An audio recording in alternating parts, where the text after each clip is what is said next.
Hey everybody, Shelby Page, credit expert here. Coming to you this evening talking about public records and collections.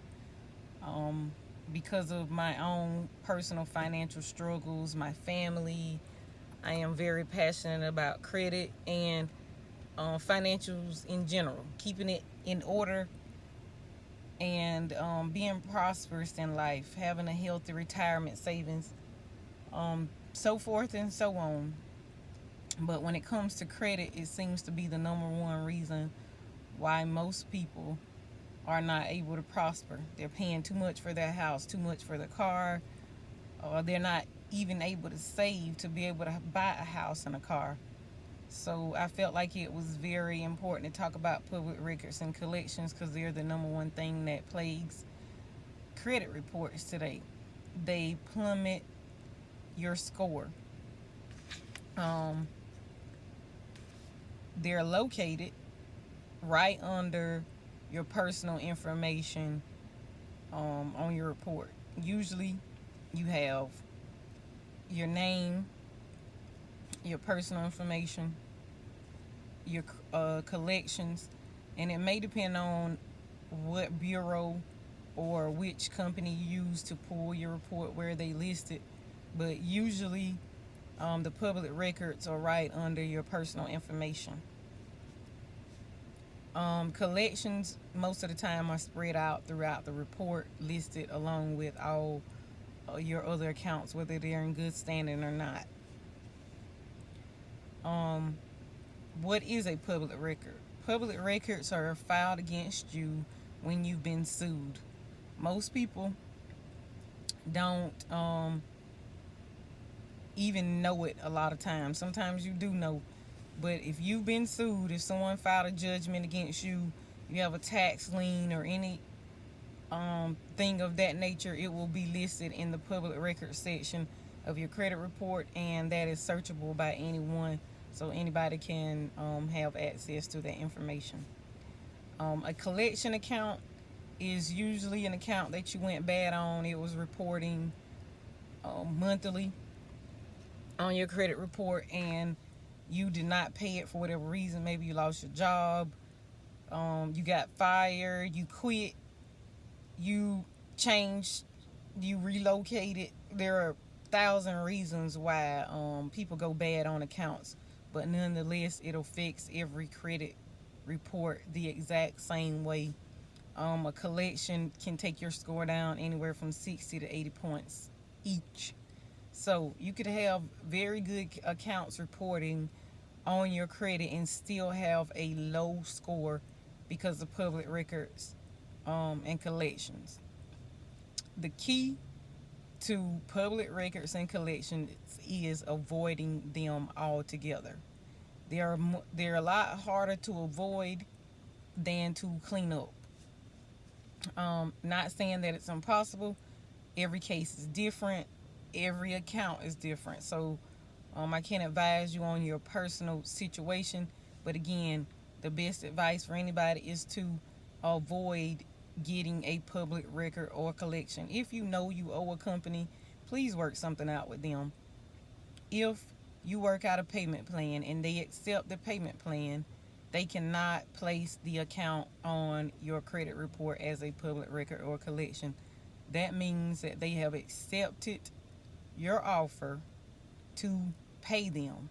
And as long as you hold up to the agreement, they cannot place it on your report as a collection. That is against Fair Credit Reporting Act. If you're not sure, um, excuse me, about where it's located, you can look up the Fair Credit Reporting Act. You can Google it. I have the whole manual, and if you're interested in finding out exactly which rule it is, just email me or leave me a message on this video, inbox me. I'll let you know. But again, avoid them altogether. If you're going through hard times, do not walk away from accounts just because. Please, again, the key is to work something out with them. Now, if you've already past that point and you want to have some public records and collections removed from your account, I would have to personally view your credit report to give you the most accurate advice. That's not something I can just tell you without. It will depend on how long the account's been there, what kind of account was it, is the company even still open and existing, how recent is it. Again, you have to take all those things into consideration. Some people always think the easiest thing to do when they want to get rid of something on their credit is pay it off, and it's not always the easiest thing to do, because people don't realize if you don't work out some kind of agreement, even after you pay that public record or collection off, it can still stay on your credit for a number of years. So get it in writing. Make sure if you decide to work out a payment arrangement or a settlement on a public record or collection, that the company agrees that they will remove it from your credit report once you have paid the final payment, because the key is to have it off your credit report. It doesn't really help your score to pay a collection or public record off and it's still is sitting on your credit report. Make sure they're gone. That's another thing. You have to go behind the creditors, because everybody don't every business doesn't hold up to their standards or do what they say they're going to do. Some of them just want to get your money and that's it. So make sure you get it in writing, and after you have, you definitely make sure it's gone, removed from your report altogether. Public records and collections are the number one thing. Again, in the top three things: late pays, public records and collections, and walking away from contracts are the number three reasons why people have bad credit. For those of you who are always complaining about you can't afford credit repair, I hope this has been very helpful to you.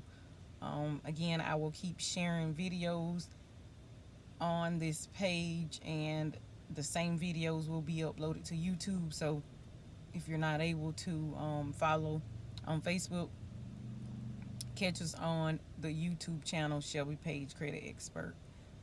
Thank you. See you guys again soon.